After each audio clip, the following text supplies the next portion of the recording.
Pati sa tayo punta. Today, on the way tayo sa Terminal 3. Pero meron pang Master Garage, so ayun, no? May master garage kasi kami doon, no? Kapitbahay. Meron tayo. Ganun talaga. Usapan kasi alas 2, buddy. Oo nga eh. Oh, ano oras ka dumating sa bahay? 2:30. So tingin mo, mga ilang minutes natin makakuha to, Sir Buddy? 15 minutes yan. Uy! 15 minutes! Talaga ba? Oo. Sige natin, sige Kaya na, natin. sige. Hawak!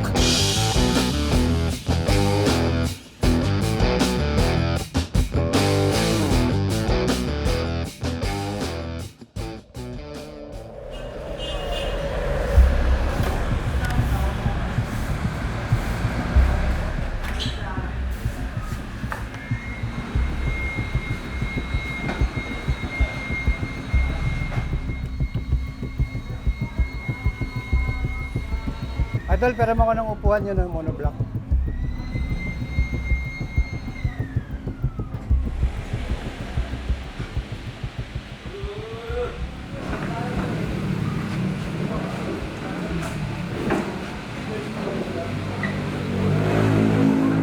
Okay, so magandang hapon. Ay, ano pala? Mike. Sige, relax lang. Wala akong relay, gumawa kasi ako ng sasakyan. Nagmerienda na ba kayo lahat? Oo, tapos na. Tubig, uminom na kayo ng tubig. Mahaba-haba ito ulit, ha? How's your day today? Nakakasabik na humawak eh, no? Ready na ba? Kaya na ba? Pitawan kayo dyan? Nakatakot, di ba? Baka hindi maibalik, Master. Ha? Baka hindi maibalik. Check. Ayun. May kulang pa yata. Meron tayong isang bumitaw, si June Rex ba yan? Si Bolson na. Sayang. Okay, magandang hapon sa inyong lahat, mga warriors ng Batangas, Quezon City, and Pampanga. So bago natin simulan yung ating training, tayo po muna tayong lahat, mga sir. Okay. Sir Gabriel, paki-lead ng prayer natin. Ginoon, salamat po sa lahat sa opportunity na binibigay niyo po sa amin, maging sa araw-araw, sa pagkain, at sa pahinga. Maraming salamat po. Alam po ng aming Panginoon na Yeso Cristo. Amen. Amen. Thank you. Okay. Okay, let's start the training. Okay, bago ang lahat mga sir, ipagpaubayan niyo na muna itong time na to na i-explain ko sa inyo, sir, ha? Okay, para hindi masyado tayong magkaroon ng confusion. Ngayon, kung kayo naman ay confused, yan, or may doubt, pwede naman kayo magtanong. Yan, para maliwanagan sa mga ganito at ganyan na mga pangyayari. Okay. Pag sinabing HVAC, ano ibig sabihin nun? More on ano siya, sir?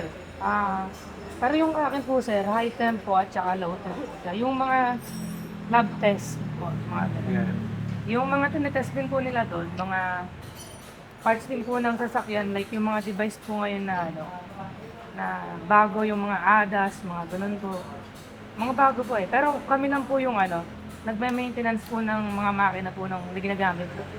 Yung pag-helper ko po yung yung nag-maintenance po kami ng taxi. Tapos ularan po yun, yung aircon cleaning, yung under chassis, yung overhauling, ganun po. Alright? Ito sana sana umandar na. Ang umandar, yung Fortuner. O sige, Paps, bibigyan ko kayo ng Paps, paki-clear mo to. Dati tools lang ang i-invest. Kaya lang, wala siyang saysay, kahit malakas ang scanner mo, kung di mo naman alam gamitin. Ayan, lahat yan, merong value. Na ang command ng turbo ay galing sa manifold absolute pressure sensor. Titignan natin din. Doon kayo isa-isa. Lahat pala. Ito ang turbo actuator. Yan. Ito. Yan. Nakita nyo, gumagalaw ang turbo. Yan, get. Rev. Yan, nakita nyo, gumagalaw-galaw yan, oh. Rev. Okay. Okay na, lahat na nakakita? O, sige, ganito. Pass, patay mo na engine. Patay mo na, patay, off. So, halimbawa, ang may problema ay ang manifold absolute pressure sensor, tapos low power. Yan. Pass, pakikuha yung, pakitakbo yung scanner ko.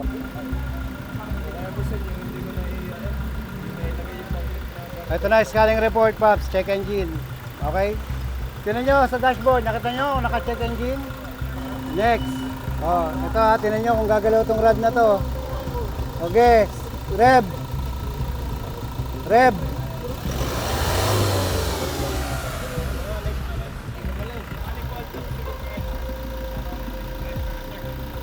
Ayan. Okay? So, yan ang error niya. Okay, Pops, patay engine, patay. Off, off.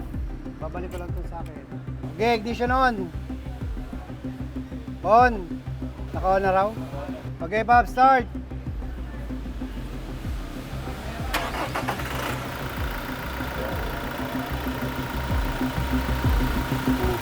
Okay, balik tayo ron, Pops. Bigyan Morbs. Kaya hindi niyo may paliwanag kasi nga nantok eh. Sige, tayo muna tayo lahat. Tayo. Okay? Oh, sunod kay Master. Talon! Talon! Talon! Yan! Talon! Taas ang kamay! Iwagay-way! Go ahead! Okay, opo.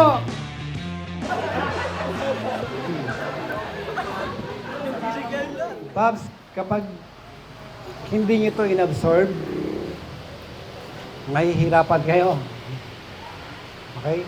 Mahirapan. Tigil ko na lang daw. Huwag na. O, tulog na lang tayo. Isa na lang eh, oh. Kunti na lang ito eh, di ba?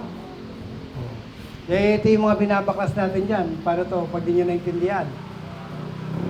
Tama? Kasi pagdating ng actual, dun nyo malalaman na ito pala napaka-importante. Hindi pala ito pwedeng madali-dali. So, kagaya, isa pa lang yan, kagaya niyan. Pag nabitawan mo yan, Pakinggan mo talaga yan. Baka mamaya biglang madaling doon. wrong timing ka dyan. Low boost yan. Low power, overpower. Tsaka si simple.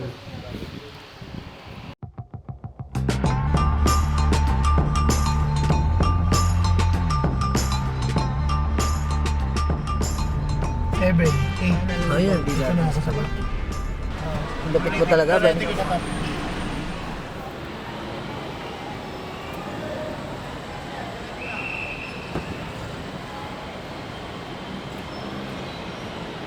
Eight daw, di ba?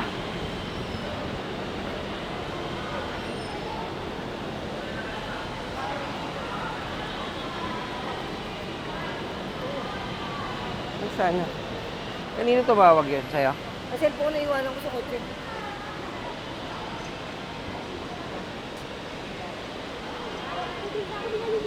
Bro.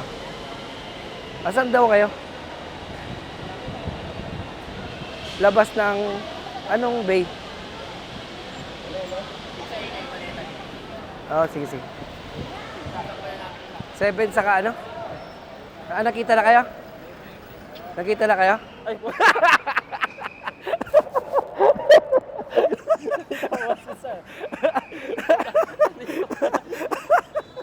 nagulat sa'yo, no? 7-8 daw, 7-8. 7-8. Welcome ba? Dala namin yung slope, oh. Wala kasi mga allowance, babalik namin. Bayad na yan, eh. O, bayad na raw yung... Totoo ba? Walang pang-allowance sa... Akala ko pa naman, andun ka eh. Nakita ko siya doon. Paano magiging surprise kung hindi ka ano? Pwede?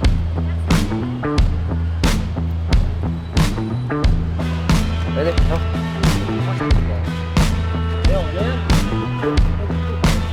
Ito na lang muna gamitin mo. Ha? Ha? bagong join, dalawang pinagpilian. Tama? Kakanta o sasayaw. O Justin, anong ginawa mo nung nakaraan? Kumanta. Gabriel, yan na, ang galing to eh. Sumayaw. Ngayon. Ha? Yung classmate, anong ginawa mo? Sumayaw. Go ahead. Classmate mo yan, ha? Ang galing nga gumiling eh, di ba? Anong gusto niyo pala? Kakanta o sasayaw? Pwedeng sabay. Magandang hapon sa inyong lahat, mga sir. Yan, pinakikilala namin sa inyo ang humamon. Si Sir Mark Lester. Ano ang kakantin? Palakpakan!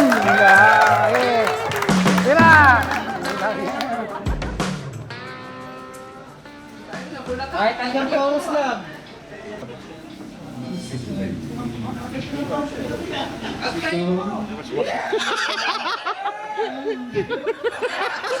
Sabayan natin siya, ha? Go ahead! Sayaw na! Sayaw! Sige, upo. Sir, wala tayong kwan dyan, allowance. Yung wala, magdala ka na lang ng US loob. Ipakuha natin doon, gawing cash. Reimburse. Dalawang box yan eh. Ay daw siya eh. Doon sa ano eh. Diyan. Saan ka lang sana. Ano, Sar? Ang gusto mo kainin, Sar? Yun. Kumain naman tayo. Wala na. Wala akong maiisip. man lang. Wala na. Wala na paglalagyan? Diretso na. Diretso na. Parang di si Master to. Ang putang talaga eh. Wala na kumain. Mamaya na. Mamaya. Ay, maraming empanada eh. May madala ka? Oh. Hindi yan yung slope. Empanada pala. 13. Talaga ba? The box. Hindi yung empanada kasi matagal. Naku, sinisi pa yung empanada. Galing pang Mati yun. Oo nga, galing Mati nga yun. Masarap kasi talaga yung empanada sa Mati. Kaninang madaling araw binili kasi kung kapangit na siya. Anong pangalan ng empanada na yun? Basta tuwing pupunta kami Davao, inaano talaga namin yung nire-request namin. Ayun, yung seaside. Seaside yung pangalan. Ngayon pa, yung laman ng US Tube kanina sinasabi niya na pag-re-reimburse niya, totoong laman nun empanada, ganun karami.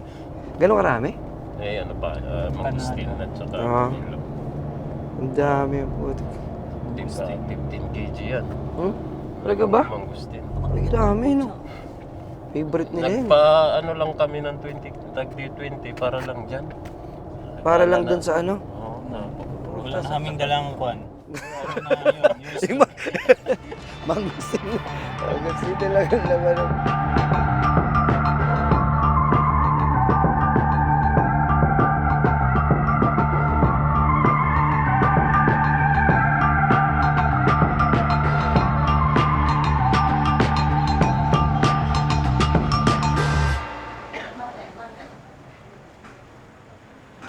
Yan o.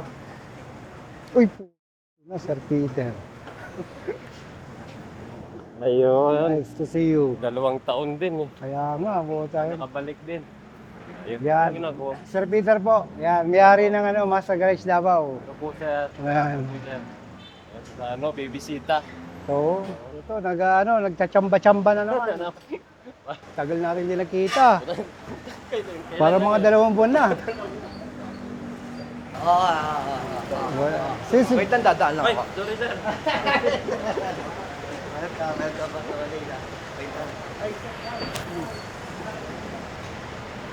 Pops, ko mo si Sir ng kape. Kapi lang ha. Oo, kape. So, magandang hapon ulit sa inyo. Ayan, mga sir. Yan. Siyempre, papakilala ko sa inyo yung isa sa panauhing pandangal ng Master Garage. Yay! Yan. Walang iba kundi si Bakit Pandangal? Bakit Pandangal? Kasi isa siya sa may-ari ng Master Garage Davao. Yun. Si Master Peter ng Davao. Malupit din siyang mekaniko. Ngayon, si Sir Peter, kagaya nyo, dumaan din yan sa training. Dito rin yan nag-train. Kahit may-ari siya ng Master Garage, ilang weeks ka na sa hugasan? Ano? Dalawa. Dalawa. 2 weeks sa hugasan. May-ari yan ha, ng Master Garage. Kasi kailangan natin pagdaanan lahat. Para alam natin lahat yung bawat galaw. Okay, naintindihan? Yan. Again, pakinggan natin si Sir Peter sa kanyang mga experiences yan, sa pagpapatakbo ng Master Garage. At the same time kasi, siya rin yung mahawak at nagtitrain na ngayon ng mga warriors sa Davao. So, palakpakan natin. Sir Peter, go ahead. Magandang hapon. Before kami nag-MG Davao, is parehas kami ni Master. Galing kaming Dubai. So, hindi lang kami nagpang-abot doon. Dito na. So, 10 years din ako sa Dubai. Ang trabaho ko, parehas lang din sa inyo. Nagsimula ako sa Dubai, helper, mechanic lang ako. Pinagtyagaan ko, talagang inaral ko ng gusto. Hanggang, yun nga, natuto. Doon kasi sa Dubai, doon sa pinagtrabuhan ko, ang ano lang doon, so walang internet. So 2 years ako wala internet, kaya nakapokus na ako sa sakyan. Naka-stay in pa ako, merong ano doon sa taas, yung kwarto ko, sa baba yung shop. So pag, like for example, uwian na, wala ka talagang makikita sa labas. Umuwi ako noong 2019, tayo din ng shop. Tapos, yun na nga, na history na ano kami ng MG Davao. Pero, before kami nag-operation doon, talagang dumaan kami sa training. Kasi nga, sabi ko, skills, is natututunan, given na yun sa inyo lahat, kung may experience. Pero yung procedure, at saka yung process, at saka yung kultura, once na nakuha nyo yan, masasabi nyo sa sarili nyo na ang galing-galing nyo na at ang husay-husay nyo ng mekaniko.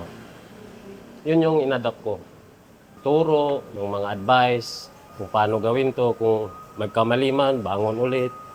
Correct lang. So far ngayon, yung MG Davao, stable naman. Nakikita nyo naman sa page. Lalayo ng customer namin. Mostly nasa Cotabato, nasa Marawi. So, ingat na ingat kami dyan pagdating doon sa releasing ng unit. Kasi yung pag na-backjaban kami niyan, halos tag-6 o 7 oras namin biyahe. One way lang yun para mapuntahan lang yung unit na yun. Kasi yun naman sabi ni Master, once na nagka-problema, yun talaga yung Master Garage, nagka-problema, talagang hindi mo bibitawan yung customer. So, kahit na babiyahe kami ng madaling araw, uuwi din kami ng madaling araw. Depende yun sa unit na nagka-problema. Pero hindi naman yun, bihira lang. Wala naman perfecto yun. Yun lang. Ako, papasalamat ako, nakabalik ako. 2 years na ata, 2 years yung huling punta ko rito. Siyempre, hindi ko makalimutan. Dito din kami nag-training. So, tiwala lang. Tiwala lang sa sarili. Kayang-kaya nyo yan. Tagos nyo yung 6 months na training. Pag natagos nyo yan, ibang-iba na kayo. Andiyan naman si Master araw-araw yan rito Natanong ko siya, dito daw siya lagi, natitraining sa inyo Yun lang, maraming salamat. Yeah. Thank you very much, Sir Peter. Yan. At ang susunod naman ay Sir VJ Santos. Go ahead, palakpakan natin. Yan, si Sir VJ Santos. Dumaan kasi. Dito ka, Paps. Yan, Sir VJ Santos, siyempre kilala niyo naman. Yan, isa sa founder ng Master Garage Philippines. Yo. Hindi na ako na-reply sa iyo kasi wala rin akong tools. Okay lang. Oo. Mamaya, check mo yun. Yun daw. Titingnan ko. Engineering. Tapos si Sir Romeo rin. Yan, isa rin sa founder ng Master Garage Philippines. Kami yung tatlong nagsimula nito. Pinagtulong-tulungan namin. Ganun siya tumatakbo. Yan. Kaya naman kayo ni-reset lahat sa zero. Kagaya din nila. So wala naman wala lumampas. Kaya ang target din natin, dapat 3 months, mga legitimong warrior na kayo, humahawak na kayo ng unit. Kaya palagi ako nandyan sa tabi nyo. Umaalalay. Yan. Hindi ko kayo pwedeng pakialaman kasi basta-basta, Paps. Kasi ayoko masira yung momentum ng yung pagpupursige nating matuto eh. Yan. Ayoko rin na naiilang kayo pag nandito ako, kasama ko kayo sa bakbakan. Naintindihan? Kasi gusto ko pantay-pantay pa rin tayo. Pag ako gumawa, dyan lang kayo, okay lang yan. Manood, okay lang yan. Kaya pag meron kayong mga kapartner na mga senior, hinahayaan ko lang kayong matuto pa. Just pinakikinggan ko lang. Kapag mayroong konting dapat i-correct, saka lang ako pumapasok. Pero so far, so good naman tayo. Kaya nga ako natuwa eh. Maliwanag yan ha, mag-ano lang tayo, relax lang, enjoy lang na. Dito naman natin ini-enjoy yan. Okay, hanggat wala naman nagiging pasaway. At saka, huwag kayong masasaktan pag meron talagang mawawala, meron darating. Okay? Part yan ng growing up.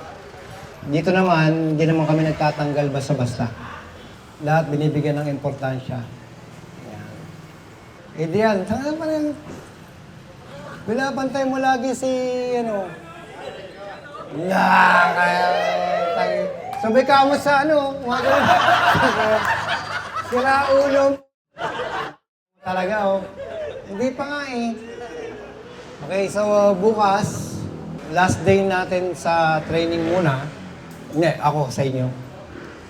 Kasi meron kaming managers meeting sa Friday. Siguro magkikita-kita tayo ng Monday or Tuesday. Okay mga guys, maraming salamat and ciao!